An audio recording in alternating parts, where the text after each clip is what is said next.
Do you ever feel like you're constantly busy but not getting anything important done? You work long hours, answer a million emails, jump from meeting to meeting, and at the end of the day, you're big. Important projects are still sitting there, untouched.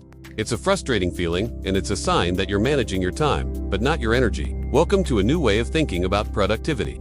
Today, we're not just going to talk about squeezing more tasks into your day. We're going to talk about aligning your most important work with your peak energy levels. This is the secret to not just being busy, but being truly effective. This first step is what I call a time audit and energy map. It's a game changer. For the next week, I want you to become a detective of your own life. Don't change anything about your routine. Just track it, every single hour. From the moment you wake up to the moment you go to sleep. Use a simple notebook, a spreadsheet, or a time tracking app. Log what you're doing. 9 a.m. to 10 a.m. Team meeting. 10 a.m. to 10:30 a.m. Answering emails. 10:30 to 11 a.m. Got distracted by social media. Be brutally honest. The goal here is to get a real, unfiltered look at where your time actually goes, not where you think it goes. At the end of the week, you'll have this incredible data set about your life. Now, let's analyze it. Look for the time leaks. Where did your time disappear without you realizing it? Was it the 10 times you checked your phone for just a minute? Was it the coworker who stopped by your desk to chat? Was it the endless scrolling through news feeds? These small leaks can add up to hours of lost time every single week. Identifying them is the first step to plugging them. You might be shocked at what you find. I know I was the first time I did this. I discovered I was losing almost an hour a day just switching between different tasks and getting sidetracked. That's 5 hours a week.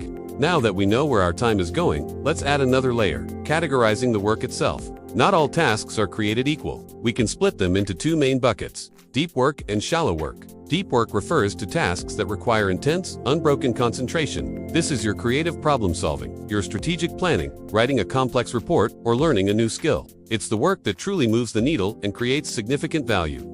It's hard, it requires mental effort, but it's incredibly rewarding. On the other hand, we have shallow work. These are the logistical style tasks that don't demand much brainpower. Think answering routine emails, scheduling meetings, filling out expense reports, or simple data entry. These tasks are often necessary to keep things running, but they don't leverage your unique skills to their fullest. They are easy to do while distracted, which is why we often default to them. The problem arises when shallow work completely takes over our schedule, leaving no room for the deep, meaningful work that leads to real progress and fulfillment. Take a look at your time log from last week. Use 2 different colored highlighters and mark your deep work tasks and your shallow work tasks.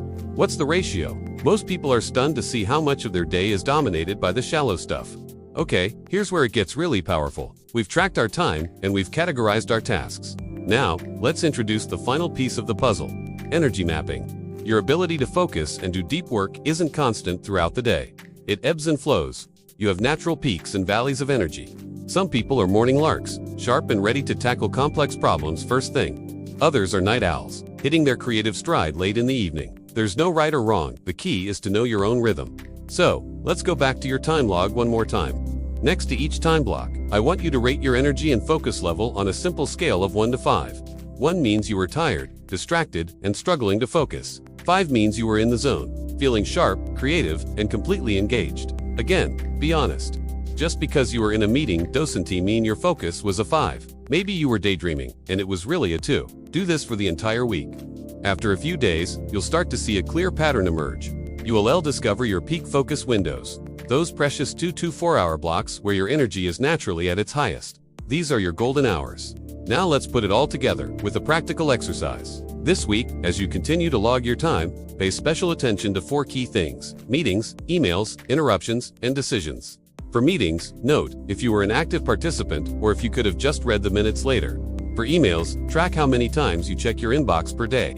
Is it a constant, reactive habit? For interruptions, log every time someone or something pulls you away from your intended task. And finally, for decisions, jot down how many you have to make. Decision fatigue is a real thing, and making lots of small, unimportant decisions can drain the mental energy you need for the big ones.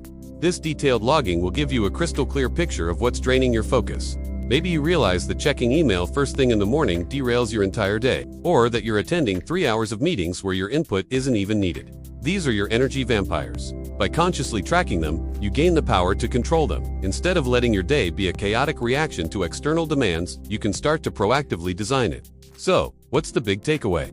By the end of this process, you will have a visual representation of where your time and energy are bleeding away. ULLC, the mismatch between when you have the most energy and what you're re-spending that energy on. Perhaps you discovered your peak focus time is from 9 a.m. to 11 a.m., but you're spending it on shallow administrative tasks and low-value meetings.